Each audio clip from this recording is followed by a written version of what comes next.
It's Thursday, everybody. This week is cruising right along. So excited about it. Yes, thanks for being with us on this Thursday, everybody. I'm Hayley Harmon, alongside Lee Cruz. Had a lot of folks asking me what it was like to room with Chris Goodman during our Derby excursion. That's right. When you guys were in Louisville, you were roomies. So I'm going to set the atmosphere. He was being quiet. Yep. He was trying to not make noise. And then at 3 a.m., you hear...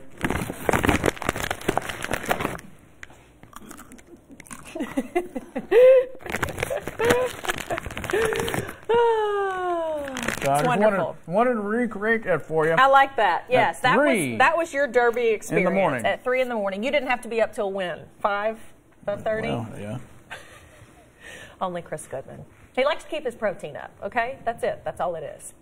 How are you today? I'm good. How are you? I'm good. I'm good. So we showed you yesterday here on the show the 23andMe kits, the DNA ancestry kits. We actually submitted our samples today, and we've put them in the mail. We had to spit. You have to spit into the container. There's a lot of, you got to, it's not a swab or anything like that. Like, you have to spit into this little thing. And so we did that, and so now we have put it in the mail. So I don't know, several weeks until we get our results back, but then we'll share those results with you here to see. Like 3 to 6 or something. Yeah, 3 to 6 weeks. So we'll share our ancestry with you here. The profile they ask, and you don't have to give them information if you don't want to, but I'm lonely.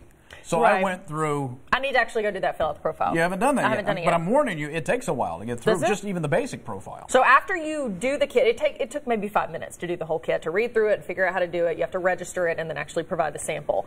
So that was really quick. But yeah, so you have to do you have to do this profile thing? No. Okay. But if you'd like to know, and here's a little scary, they go, do you want us to tell you if you're predisposed for certain health conditions? Right. Like Alzheimer's, Parkinson's, MS. It's scary. It is scary. And that's a big question. It's not a diagnosis, and it doesn't mean you get it, but it just means genetically you may be predisposed to these things. Right. I mean, and that's something we've heard about our whole life, family history, you know, if it's hereditary or not, but this could be the answer, you know. And my grandfather had Alzheimer's. Right.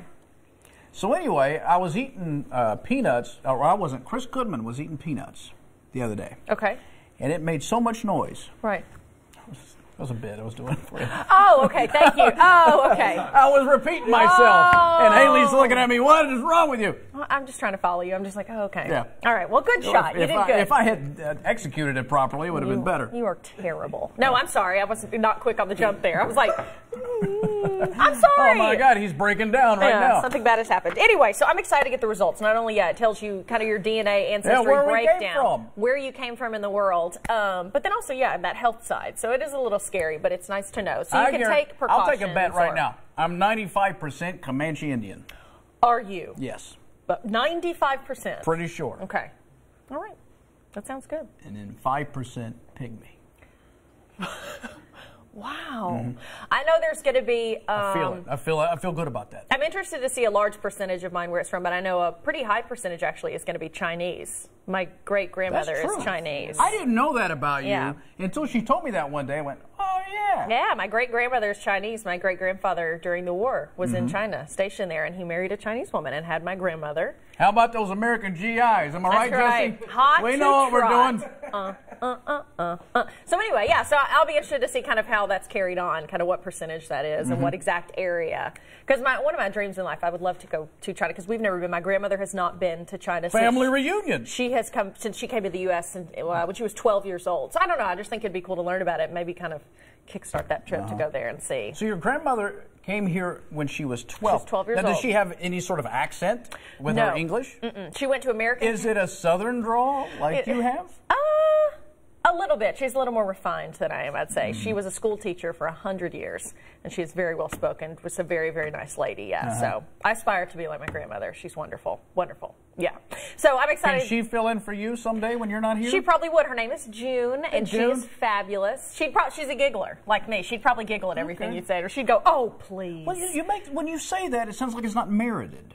What? Giggles? Yeah, she giggles at everything you say. I'm saying she's a nice lady, but I don't want you to feel like she's just as buttoned up. She'd be really fun. Okay. She's a sweetheart. I love her to death. So anyway, that's what I'm excited to learn about, is that aspect of it. But it'll be good. All right. Are you ready to do some hot topics? Let's do it.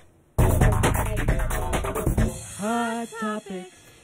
Okay, so a 1-year-old bear was apparently taken from a Canadian zoo to do this. Am I looking at? They took the bear through the Dairy Queen drive-thru for ice cream. Zoo owners did not alert officials the bear was leaving the property. Reportedly, this is not the first time this has happened. The park posted the video on their Facebook page. Well, they've taken it down since and apologized for not properly reporting the ice cream run. Fish and Wildlife cited the zoo as well as the owners for violating the terms of its license. So if you want to provide the bear with a blizzard, you got to go through the proper protocols, apparently. Bears love ice cream. Do they? Did you? Okay. Yeah. Yeah. Come on. This is going to stop next year, I would assume, because he'll just come through the window. Yeah, he's 1 year now. Wall. I don't know about that. And look, it looks like there's someone, like when you see straight through the window, there's someone else in there with the bear that's right behind him. I hope they didn't keep that spoon. You know, here's the thing about bears and our friends at the Salado Wildlife Center. They look adorable. Right, they do. From a distance. Right. I mean, unless one's mauling you, then it's not so much fun. The adorable factor goes down. But when you get up close to a bear, they're not very cute. Yeah. They have features similar to a pig. Yeah. I think most people think they look like a big dog. Yeah. But when you get up close and you see how coarse their hair is, and then their features are piggish. Yeah. Well, then their paws, they're, I don't know. But from far away, they're nice to look at. They just look like a big, fluffy... They look like somebody you come up and hug. Yeah. But no. Like a big, fluffy beanbag or something. No. That's what they look like, but they're not. Yeah. Well, a 21-year-old Amish man in Ohio is caught on camera just blowing through this stop sign.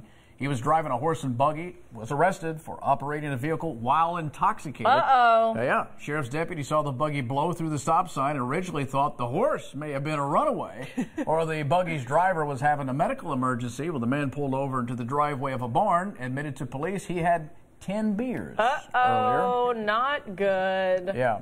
And I was asking the boys in here, I said maybe he was on a Rumspringa. What's a Rumspringa? Well, that's where the Amish turn them loose. So, like turn the horses loose? No, not the horses, the kids. At age 16 or 17 or something. Got a horse on a Rumspringa. You're allowed to go experience the world and get crazy and sow your wild oats. But when you come back, you got to lock all that bad behavior down. Yeah. So you sort of determine whether or not you would have come back to the family. Thus concludes Lee Cruz's episode of TLC Breaking Amish. We're so glad you're here today. They would feature that. That's right. Really interesting. I had no idea about that. Yeah. Maybe he was on a Rumspringa. Rumspringa. And he had one too many Michelob I told Chris Ultras. Goodman that, and he called it a rump shaker. A rump shaker. He goes, a rump shaker? No. Turn up your bell tone, Goodman. That's not what he said. Come on. Don't you have some more peanuts at 3 in the morning? That's right. You're never going to get over that. Well, I was trying to sleep. I know. Christopher. Terrible. Okay, so this little dog that we're about to show you is so cute. This pug's name is Charleston Chew. So cute. What you're looking at here is a note that his owners taped to the front of doors of their neighbors at an apartment complex in Pittsburgh. Sort of an apology, a really nice way. The note says, the pug, Charleston Chew, has cataracts. So he has trouble adjusting to new places, and he howls when he's scared. I used to drive a cataract. Did you? Wow.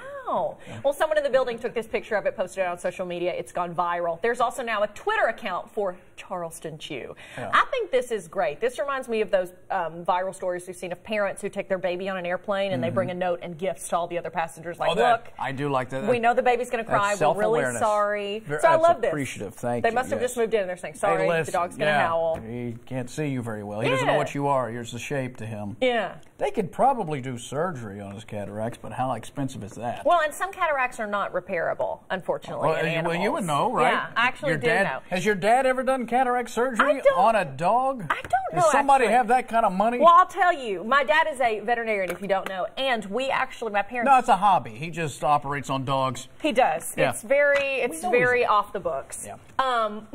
In case someone doesn't know, they're like, "What are y'all talking about?"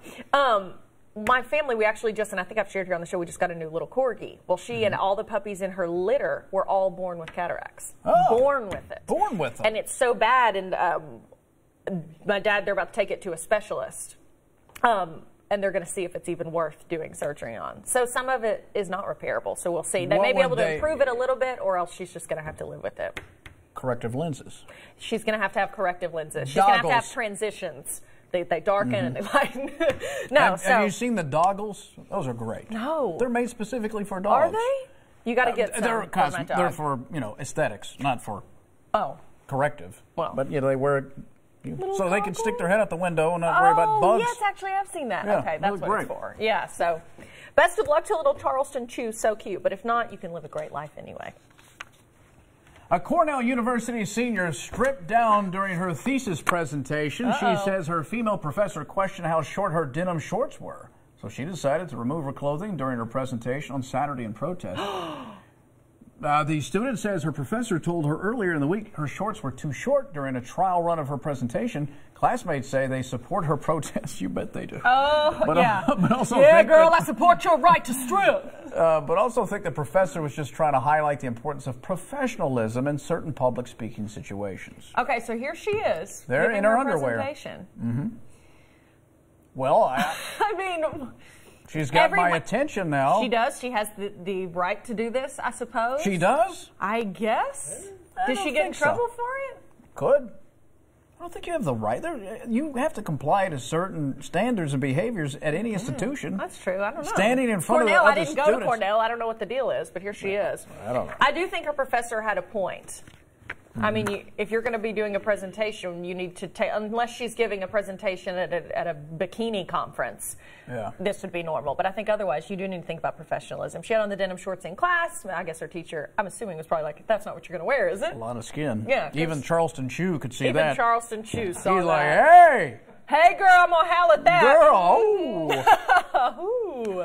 Anyway, so, interesting. I don't believe I would do that. I'd hope not. I'm doing Is this something you're contemplating? Really? If you next time you criticize, do a presentation. No, I'm going to keep criticizing your outfits until you just strip down. Okay, that's what I'll do. You look horrible. Mm-hmm. Not going to work. Just kidding. He looks fab every day. A Houston area mother complained to school officials when a teacher jumped on the hood of her car. The woman was trying to drive through a blocked-off entrance. The students admit she and her mother were running late for a test. She says her mom was trying to drive around the cones when the teacher crawled onto the hood of the vehicle and got off. She shot the video of the teacher. Several parents support the teacher, have created an online petition. They don't want the teacher to get in trouble, saying the teacher was driven out of concern and protection for the kids. I get that. I get that as well. He's just trying to protect. Maybe there were kids up there and they were going in a bad area. Slow down. You can't go around the cones. This was well documented in the movie, was it Stepdad? I don't know. Will Ferrell. Step Brothers. Stepdad or something like that. Or whatever Will Ferrell and Mark Wahlberg were in. And Daddy's home. Yeah. And Mark Wahlberg wouldn't stay behind the cones. Will Ferrell always did. Okay. And he got in trouble because he took his hot ride outside. You got to follow the rules. You'll run over a kid. But I still don't understand why the teacher had to jump on the car. You couldn't stand in front of it? Why did you have to lay yourself on someone's property? I don't understand. No, I feel like that was a little too far. I don't think he should get in trouble. He was just trying to protect kids. If it didn't damage the car, there's no big deal. Have you ever jumped on a car? No. I have. Have you? A moving car? Yeah. Mm-hmm. Why? Because I'm a guy. It's what we do. Yes. People drive around the parking lot and you just say hi to your buddy. You just roll over the hood. That was your Springer? It was, kind of. Let's go jump on the hood of cars. You roll. Back in the days when I was growing up, cars could take that kind of punishment. Not anymore. You can't do that now. Can't do it now. It's going to be terrible. I'd like to think that's what it is and not my weight, but... On to the next. Talk about a first date nightmare. An Arizona woman is accused of stalking a man she met online. Here she is. She looks fine. Oh, yeah. Nothing crazy about that look. So the man says he met this woman. Her name is Jacqueline. They met online and they went out on one date. I guess it didn't work out. They didn't go out again. Well, that was more than a year ago. Well, since then, she has reportedly, according to court documents, sent 65,000 text messages to him since then, as many as 500 a day, including these messages. Don't ever try to leave me. I'll kill you. I want to wear your body parts and bathe in your blood. Oh, records also show... I won't be denied, Dan. I love you, Dan. She apparently trespassed at his home in July and then again in December. Police then found her inside his bathtub. She's in jail on no bond. There is a serious issue going on here. That is crazy. If it's like any of my buddies, I bet he ends up married to her. Oh. That's what they do. She loves me. You can't deny it. They always end up with him. Bosses at one of the President Donald Trump's golf resorts in Scotland have banned one of the country's national drinks from their grounds. It's Earn Brew. Earn Brew is a bright orange drink. It's been banned for fear it could permanently stain the expensive carpets. The GM says they just refurbished the resort and that it would cost too much to replace the ballroom carpet. He also said the drink has already damaged some of the carpets in the resort's villas. Is it an alcoholic beverage? Why is everyone spilling it? I don't understand. Did they say it was Irish? I don't know. Well, they just, it's Irish. a Scottish. Oh, it's Scottish. It's a Scottish either resort. way, it'd be more rare if it wasn't alcoholic. Have you ever been to the Coca-Cola Museum in Atlanta? No. Have you ever been there? I've heard that's really interesting. It is really interesting. Because of all the different flavors. All the different flavors. And the This is making profiles. me think. So I'm like, I wonder what that tastes like. There's one that I'll never forget. We went there. It was in 8th grade. We went on a class trip there. And there's one, if you ever go to the museum, taste, it's called Beverly. It's that's the name of it. It's some soft drink from some country around the world. I don't know. It is the most disgusting thing you will ever taste. Why would I want to do that? Because you're like, why would, like, they love it. I can't remember where it was from, and I hate that. I'll look it up, but it was from some country. It's like a huge, popular soft drink there, and it was horrible. So I hope Earn Brew isn't as bad. Well, coming up next, we're going to talk about termites, because we went on a call recently with our friends from OPC Pest Control. Yes, that's next on Live with Lee and Hayley. We're back in a moment.